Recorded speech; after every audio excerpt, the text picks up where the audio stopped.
Assalamualaikum Yang Berhormat Tuan Syed Ahmad bin Abdul Rahman Al-Haddad. Ana Iskandar Jamulil daripada Jamaah Khairiyah ingin mengambil peluang yang berharga ini, kesempatan ini untuk mendapat sepatah dua kata daripada Yang Berhormat khusus untuk Presiden Jamaah Khairiyah Datuk Seri Syed Hussein Al-Habsyi, penyelaras program Tuan Syed Reza Alatas dan Tuan Syed Zaid Assegaf dan juga Ahli Jawatankuasa Jamaah Khairiyah tentang program hari ini dan harapan Yang Berhormat untuk yang kehadapan, dan juga mengambil peluang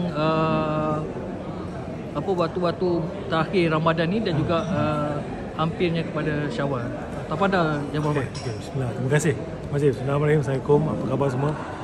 Okey, alhamdulillah hari ini kita buat satu program bawah Jamaah Khairiyah di dalam kawasan yang saya menjadi wakil rakyatnya, iaitu di Lembah Jaya.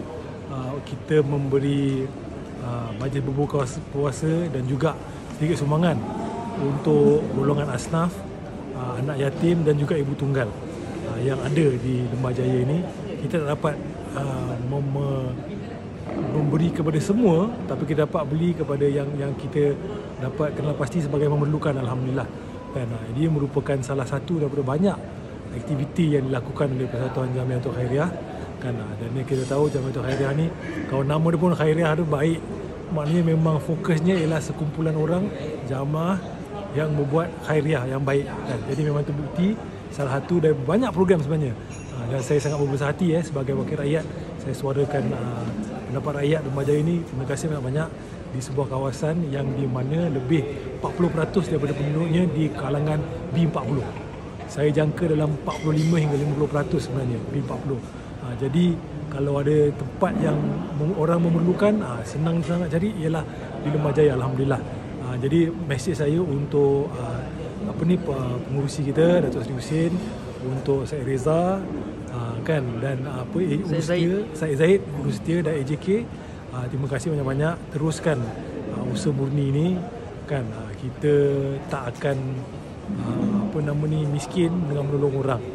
Kita tak akan, harga kita sebenarnya bertambah kalau kita menolong orang ni kan. Dan saya rasa kalau kita tanya pengurusi ni, dia akan setujulah kan. Dia mungkin boleh memberi bukti-bukti yang sahih, yang zahir di depan dia dalam pengalaman dalam live dia juga, yang benda ni memang betul. Jadi terima kasih kepada Persatuan Jamaah Khairiyah, terima kasih kepada Masjid Darul Ihsan, dan juga terima kasih kepada semua urus setia yang menolong. Terima kasih banyak-banyak. Kita juga nak cakap terima kasih dan mendapatkan sembah kepada Tengku Panglima Besar kita, Tengku Abdul Samad Ibn Almarhum Sultan Salahuddin Abdul Aziz Shah, kerana sudi mencemaduli datang bersama-sama kami dan melihat aktiviti persatuan dan juga menolong kami dan memberi semangat sikit, prihatin sikit kepada rakyat, terutama sekali di Lembah Jaya. Terima kasih. Assalamualaikum. Terima kasih Yang Berhormat